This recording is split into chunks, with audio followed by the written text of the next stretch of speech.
अरे मुमानी, पैसे से पैसा बनाने का दौर है। यकीन जाने मैं आपको इतने बोसीदा ख्यालात वाले नहीं समझता था। आपने सारी जिंदगी नौकरी की है ना, नौकरी से कुछ नहीं बनता, बिजनेस से बनता है सब कुछ। ऐसा कुछ नहीं है। तुम्हारे मामू के इंतकाल के बाद 5 साल, पूरे 5 साल इंस्टॉलमेंट भरी है मैंने इस घर की। कहां से? अपनी नौकरी से। इस हिसाब से इस घर में सबसे बड़ा हिस्सा तो मेरा बनता है।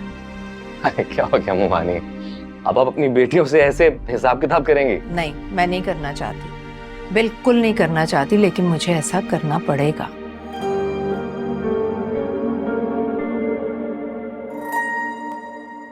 क्यों करना पड़ेगा?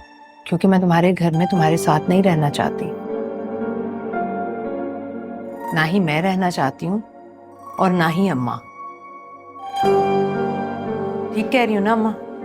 बिल्कुल ठीक बात। क्यों नहीं रह सकते? आखिर मसला क्या है? इसलिए कि वो मेरी बेटियों का ससुराल है और माएँ अपनी बेटियों के घर रहती भी अच्छी नहीं लगती। अगर अल्लाह ना करे कभी मुझे ये घर बेचना भी पड़ गया तो मैं अपने हिस्से के मुताबिक कोई छोटा मोटा घर लेकर रह लूंगी, या फिर कोई छोटा सा फ्लैट लेकर रह लूंगी और उसमें अम्मा मेरे साथ रहेंगी। लेकिन तुम लोगों के साथ तुम्हारे घर हरगिज नहीं रहूंगी बेटा। एक बात और, देखो बेटा, ये कानूनी और शरई बातें हैं, इसलिए तुम बुरा मत मानना। अगर ला मौला मुझे ये घर किसी सूरत बेचना भी पड़ गया ना,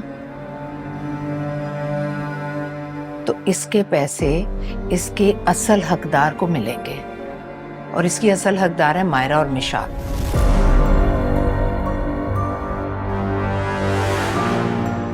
वो भी अगर मायरा चाहेगी तो अपनी मर्जी और अपनी खुशी से अपने हिस्से के पैसों में से तुम्हें कारोबार के लिए पैसे दे सकती है, लेकिन मैं अपने हाथों से तुम्हें एक पैसा भी नहीं दूंगी।